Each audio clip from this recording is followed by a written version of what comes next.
నా వైపే చూస్తున్నాడు బావ. నేను భయపడుతూ చూశాను. నా కళ్ళకున్న కళ్ళజోడు తీసి పక్కన పెట్టాడు. నాకున్న ఐసైట్‌కి దగ్గరగా ఉన్నాడు కాబట్టి కనబడుతున్నాడు. లేకపోతే తన ముఖమే కనిపించేది కాదు. నా మెడ వెనక చెయ్యేసి మరో చెయ్యి నా చెంప మీద వేసి ఇద్దరి పెదవులు జతచేశాడు. బావ అంత చేస్తున్నా నేనేం మాట్లాడలేదు. ఎందుకో నాకు ఇప్పటికీ అర్థం కాదు. బావ చెయ్యి తాకితే నేను ముడుచుకుపోతాను. సున్నితంగా మొదలైన ఆ ముద్దు అనుకుంటే పొరపాటు. గాఢంగా మొదలైన ముద్దు ఇంకా గాఢంగా మారింది. ఊపిరాడలేదు నాకు. తన షర్టు కాలర్ పట్టుకున్నాను. నా గుండె ఎలా కొట్టుకుంటుందో చెప్పలేను. అంత గట్టిగా కొట్టేసుకుంటోంది. అంతా వాడి వల్లే కదా. వెంటనే కారు డోర్ ఓపెన్ చేశాడు. నా చేతిని పట్టుకుని బరబరా లాక్కుపోతున్నాడు. ఎక్కడికి వచ్చామా అని చూస్తే తీరా గుడికి తీసుకొచ్చాడు.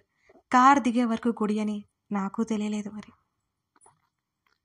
భయంగా చుట్టూ చూశాను. నా ముందు బావ ఉన్నాడు. వాడి చేతిలో మంగళసూత్రం ఉంది.